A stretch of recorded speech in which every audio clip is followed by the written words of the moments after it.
skeletal. Yang pertama ada skull. Skull adalah tulang pelipis berfungsi untuk melindungi otak dari benturan. Yang kedua ada sternum. Sternum atau tulang dada berfungsi untuk melindungi organ tubuh dan mendukung proses pernapasan. Ribs berfungsi untuk melindungi organ-organ penting dalam rongga dada. Vertebra berfungsi untuk melindungi sumsum tulang belakang dan saraf. Sacrum berfungsi untuk menjaga keseimbangan tubuh. Supporting bones berfungsi untuk melindungi organ dan mendukung pergerakan. Upper lips berfungsi untuk membantu pergerakan siku dan bahu. Supporting bones berfungsi untuk menopang berat tubuh kita. Lowers berfungsi untuk mendukung aktivitas sehari-hari seperti berjalan, berlari, dan berdiri. Sistem skeletal. Skull berfungsi untuk melindungi otak dari benturan. Stemum berfungsi untuk melindungi organ tubuh. Ribs berfungsi untuk melindungi organ-organ penting di dalam rongga. Vertebral berfungsi untuk menopang tubuh sehingga tubuh dapat berdiri. Sacrum berfungsi untuk menopang beban tubuh. Supporting bones berfungsi untuk melindungi organ dan mendukung pergerakan. Upper limb bones berfungsi untuk membantu pergerakan siku dan bahu. Supporting bones berfungsi untuk menopang berat tubuh kita. Lower berfungsi untuk mendukung aktivitas sehari-hari seperti berjalan, berlari, dan berdiri. Sistem pencernaan. Pertama, ada mulut, berfungsi untuk tempat pencernaan dimulai saat mengunyah makanan. Yang kedua, ada kelenjar ludah, berfungsi untuk melembabkan makanan. Hati berfungsi untuk membersihkan darah dari zat-zat kimia. Kantung empedu berfungsi untuk menyimpan dan melepaskan empedu. Saluran empedu berfungsi untuk membantu proses pencernaan. Usus halus berfungsi untuk membantu menjaga keseimbangan pada tubuh.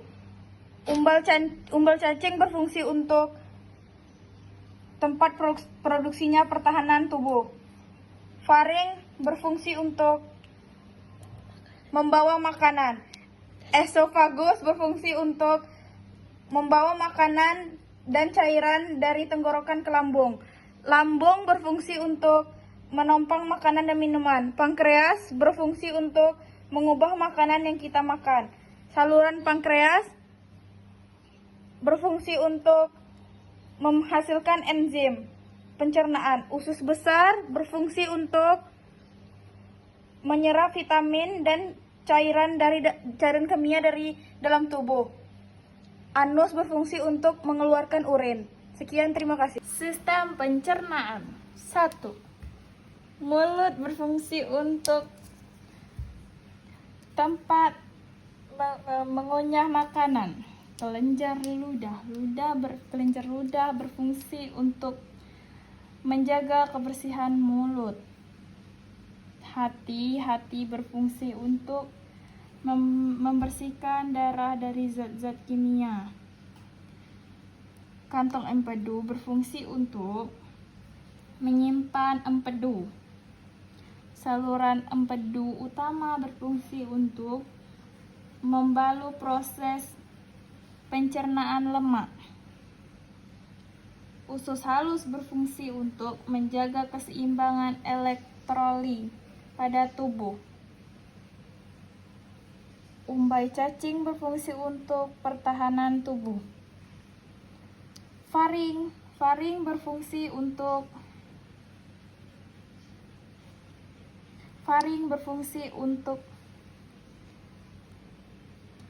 mulut ke tenggorokan.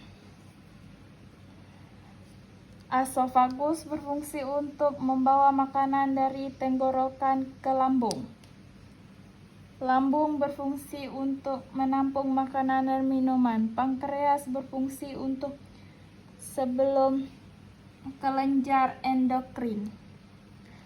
Saluran pankreas berfungsi untuk menghasilkan enzim pencernaan. Usus besar berfungsi untuk menyerap vitamin dan cairan.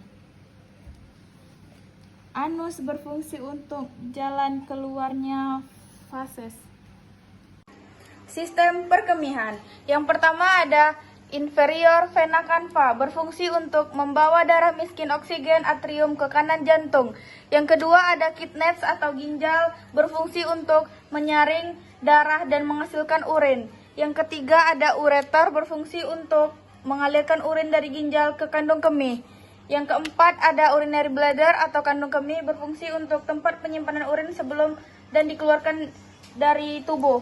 Yang kelima ada uretra, berfungsi untuk mengalirkan urin dari kandung kemih keluar tubuh. Yang terakhir ada uretra, berfungsi untuk mengantarkan darah kaya oksigen dari jantung ke seluruh tubuh. Sistem perkemihan.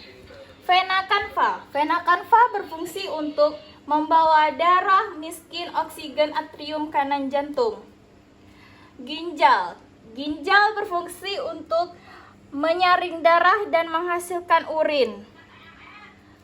Ureter. Ureter berfungsi untuk mengalir urin dari ginjal ke kantong kemih.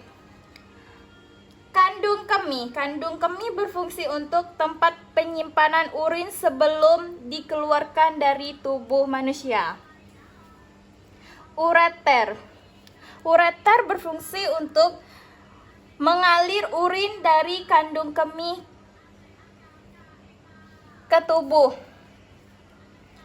Uretra. Uretra berfungsi untuk mengantarkan darah kaya oksigen dari jantung ke saluran tubuh. Sistem jaringan. Pertama ada jaringan ikat longgar, berfungsi untuk membungkus organ pembuluh darah. Yang kedua ada jaringan adiposa, menyimpan energi, menjaga suhu tubuh. Yang ketiga ada darah, memosok oksigen ke sel dan jaringan. Yang keempat ada jaringan ikat fibrosa, mencegah gesakan saat bergerak. Yang kelima ada tulang rawan, berfungsi untuk membentuk bagian tubuh dan menghubungkan jaringan. Yang terakhir ada tulang, menopang tubuh, melindungi saraf, dan penyimpanan mineral dan industri. Sekian, terima kasih. Sistem jaringan. 1. Jaringan ikat longgar. Jaringan ikat longgar berfungsi untuk membungkus organ pembuluh darah. 2. Jaringan adiposa. Jaringan adiposa berfungsi untuk menyimpan energi, menjaga suhu tubuh. 3. Darah. Darah berfungsi untuk memasuk oksigen ke sel dan jaringan. Jaringan ikat fibrosa. Jaringan ikat fibrosa berfungsi untuk mencegah gesekan saat bergerak. Tulang rawan. Tulang rawan berfungsi untuk membentuk bagian tubuh dan menghubungkan jaringan. Tulang. Tulang itu berfungsi untuk menopang tubuh, melindungi saraf, penyimpanan mineral dan industri. Sistem kardiovaskular. Aorta berfungsi untuk membawa darah kaya oksigen dari jantung ke seluruh tubuh. Left atrium berfungsi untuk menerima darah kaya oksigen dari paru-paru dan menumpang ke ventrikel kiri. Right atrium berfungsi untuk menerima darah miskin oksigen dari seluruh tubuh dan mengirimkannya ke vertikel kanan. Left ventricle berfungsi untuk memompa darah bersih ke seluruh tubuh. Right ventricle berfungsi untuk memompa darah kotor dari jantung ke paru-paru. Sistem kardiovaskular. Aorta. Aorta berfungsi untuk membawa darah kaya oksigen dari jantung ke seluruh tubuh. Left atrium berfungsi untuk menerima darah kaya oksigen dari paru-paru dan memompangnya. 3. Rig atrium berfungsi untuk menerima darah miskin oksigen dari seluruh tubuh. 4. Left ventricle berfungsi untuk menampang darah bersih ke seluruh tubuh. Right ventricle berfungsi untuk memompong darah kotor dari jantung ke paru-paru. Sistem endokrin. Yang pertama ada hipotalamus. Hipotalamus berfungsi untuk mengontrol denyut jantung. Yang kedua ada kelenjar pineal berfungsi untuk memproduksikan hormon melatonin. Kelenjar paratiroid berfungsi untuk memproduksikan hormon paratiroid. Kelenjar timus berfungsi untuk menghasilkan sel darah putih. Lambung berfungsi untuk menampung makanan dan minuman. Jaringan adiposa berfungsi untuk menyimpan lemak. Usus halus berfungsi untuk menjaga keseimbangan tubuh. Kelenjar hipofisis berfungsi untuk mengontrol hormon pertumbuhan. Kelenjar tiroid berfungsi untuk mengontrol pertumbuhan reproduksi. Kelenjar adrenal berfungsi untuk menghasilkan hormon, metabolisme, dan kekebalan pada tubuh. Pankreas berfungsi untuk menghasilkan hormon. Ginjal berfungsi untuk menyaring senyawa racun dari dalam tubuh. Ovarius berfungsi untuk mempersiapkan pertumbuhan. Sistem endokrin. Hipotalamus berfungsi untuk mengontrol denyut jantung. Kelenjar pineal berfungsi untuk memproduksi hormon melatonin. Kelenjar paratiroid berfungsi untuk memproduksi hormon paratiroid. Kelenjar timus berfungsi untuk menghasilkan sel darah putih. Lambung berfungsi untuk menampung makanan dan minuman. Jaringan adiposa berfungsi untuk penyimpanan lemak. Usus halus berfungsi untuk menjaga keseimbangan tubuh. Kelenjar hipofisis berfungsi untuk mengontrol hormon pertumbuhan. Kelenjar tiroid berfungsi untuk mengontrol pertumbuhan reproduksi. Kelenjar adrenal berfungsi untuk menghasilkan hormon, metabolisme, dan adrenal. Pankreas berfungsi untuk menghasilkan hormon. Ginjal berfungsi untuk menyaring senyawa racun dari seluruh tubuh. Ovarius berfungsi untuk mempersiapkan pembuahan.